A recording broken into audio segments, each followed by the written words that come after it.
Shalom, selamat pagi saudaraku. Berkat rohani yang Allah sediakan bagi kita tidak ternilai, tidak ada yang dapat dipadankan. Sangat mulia, sangat bernilai dan sangat mahal saudaraku.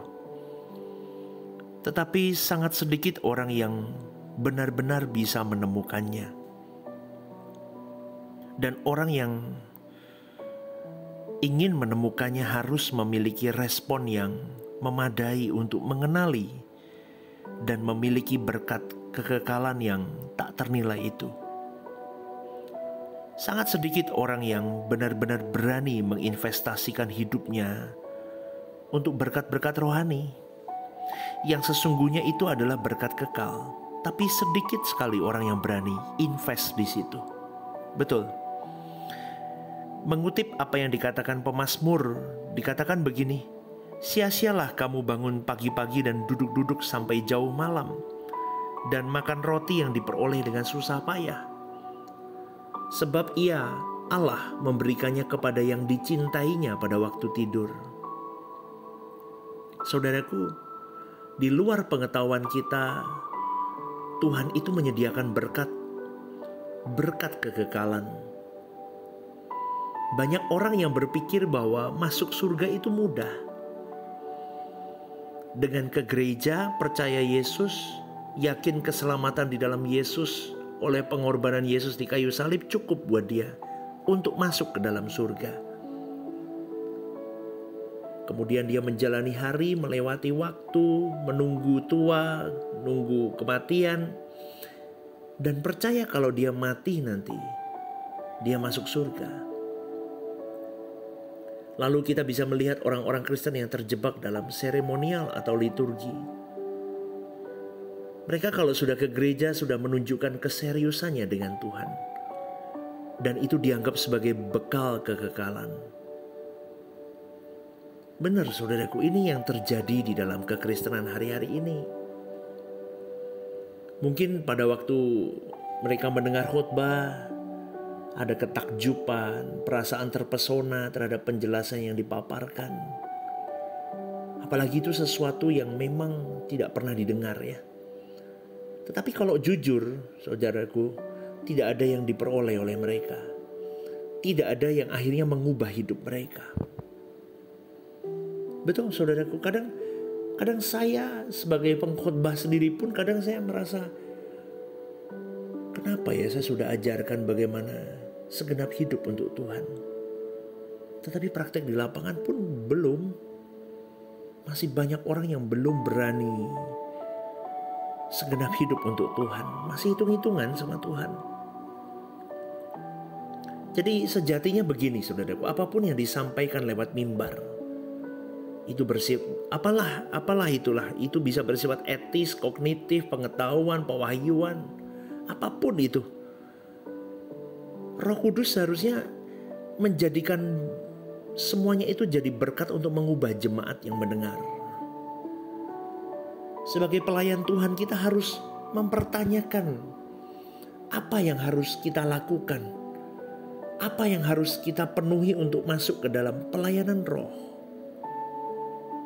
Sebab roh itu kehidupan yang bisa mengubah dan memperbaharui orang.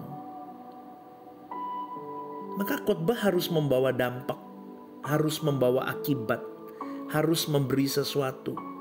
Tetapi tidak bisa satu arah. Jemaat pun harus benar-benar memberi diri, membuka diri untuk menerima apa yang menjadi pesan Roh Kudus itu. Sehingga dua arah ini benar-benar jalan saudaraku. Sehingga jemaat datang memperoleh sesuatu bekal kekekalan. Dia membuka hati, diproses oleh Roh Kudus, sehingga hidupnya diubahkan dengan kebenaran itu. Karena respon di tangan individu lepas individu. Dan ketika orang sudah mulai mengerti bahwa masuk surga itu tidak mudah. Kenapa saya katakan ini? Yesus sendiri yang berkata, Tuhan Yesus sendiri yang berkata, banyak orang berusaha tetapi tidak masuk. Maka pembicara seperti saya, pelayan-pelayan Tuhan harus sungguh-sungguh membidik apakah jemaat benar-benar mendapatkan porsi yang benar di dalam kebenaran itu? Apakah mereka sudah mendapatkan sesuatu yang cukup untuk bekal kekekalan mereka? Karena Matius 7:21 dikatakan, bukan setiap orang yang berseru kepadaku, Tuhan, Tuhan, akan masuk ke dalam kerajaan surga, melainkan dia yang melakukan kehendak Bapa-Ku yang di surga. Kalau seseorang menyebut Yesus sebagai Tuhan, berarti dia sudah percaya bahwa Yesus adalah juru selamat. Tetapi kalau dia tidak melakukan kehendak Bapa, dia tetap tidak akan masuk surga. Dan kalau kita ditanya apakah sudah melakukan kehendak Bapa, maka sedikit sekali yang berani berkata sudah. Kita harus merasa sebagai orang-orang yang berhutang, saudaraku. Kita harus hidup bukan hidup menurut daging, tetapi harus hidup menurut roh. Jadi kepada siapa kita membayar utang itu? Ke daging atau ke roh? Renungkan ini. Kalau kita merasa bisa dipuaskan dengan melakukan sesuatu, mengucapkan sesuatu, membeli sesuatu, memperoleh sesuatu, berarti kita berutang kepada daging. Tetapi kalau kita berutang menurut roh, maka apa yang kita mau ucapkan, kita pikirkan, kita lakukan, kita miliki, semua itu untuk melengkapi kita dalam melayani, tujuannya untuk pekerjaan Tuhan. Jadi setiap saat kita diperhadapkan kepada pilihan ini. Dan kalau kita serius memperlihatkan diri kita di hadapan Tuhan, maka kita akan memperhatikan detail dengan hal ini. Berutang kepada roh untuk hidup menurut roh, pasti kita akan melakukan kehendak Bapa. Jadi saudaraku, kalau ada kesalahan, segera selesaikan. Minta ampun sama Tuhan. Perjuangan ini adalah bagian dari bekal kekekalan. Ingat firman Tuhan mengatakan Allah bekerja dalam segala sesuatu mendatangkan kebaikan. Kebaikan yang dimaksud adalah serupa dengan Yesus. Semuanya tujuannya untuk kepentingan Tuhan. Kita pun digarap sampai seperti Yesus untuk kepentingan Tuhan. Sehingga kita masuk di dalam proyek Tuhan yang benar. Kita membawa banyak jiwa melalui hidup kita. Kita bawa kepada Tuhan. Allah membutuhkan dan memakai setiap kejadian dan peristiwa untuk membekali orang percaya. Disitulah bekal kekekalan Allah disediakan, saudaraku. Ada banyak bekal kekekalan, berkat-berkat rohani yang membekali kita. Namun kita harus masuk ke dalam kancah pergumulan ini. Kancah perjuangan ini dalam hitungan menit. Apakah kita merespon satu kejadian dengan sikap yang benar atau tidak? Tidak jaminan orang yang sudah bernubuat mengusir setan, buat banyak mujizat, namun hidup dalam dosa atau jatuh dalam dosa, atau melakukan sesuatu yang tidak berkenan di hadapan Allah. Jangan sampai kita berdosa, saudaraku. Maka persiapkan diri kita dengan baik. Dengan cara apa? Intimlah dengan Tuhan.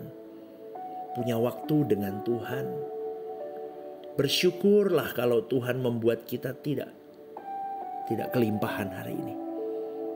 Supaya kita tidak jatuh dalam dosa.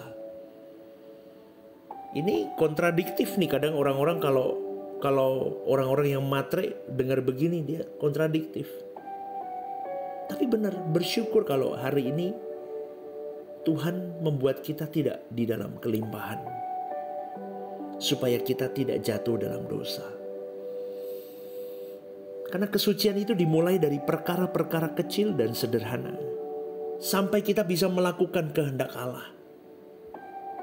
Itu bicara mengenai peristiwa yang di dalamnya kita menimba atau menemukan berkat rohani di dalam setiap perkaranya. Dan itu merupakan bekal kekekalan kita. Kalau kita bercermin kepada manusia, membandingkan dengan manusia, mungkin kita merasa lebih baik daripada manusia lain.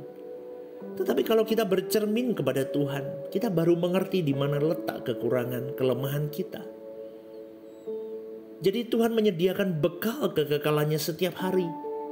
Dan kita harus menangkap itu, saudaraku.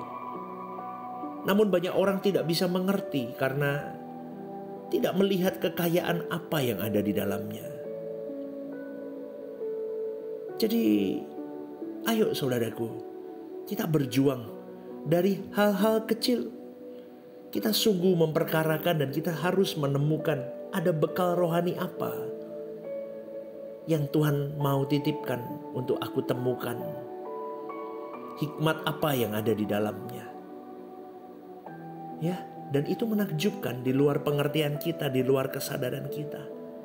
Percayalah saudaraku, Bapa itu pasti tahu apa yang terbaik untuk engkau dan saya. Ya, mulai hari ini, dari hal-hal kecil apapun itu, kita mau perkarakan yang terbaik. Kita menemukan berkat kekal, berkat abadi untuk kekekalan hidup kita. Ya, selamat pagi saudaraku. Selamat berjuang hari ini. Tuhan memberkati. God bless you.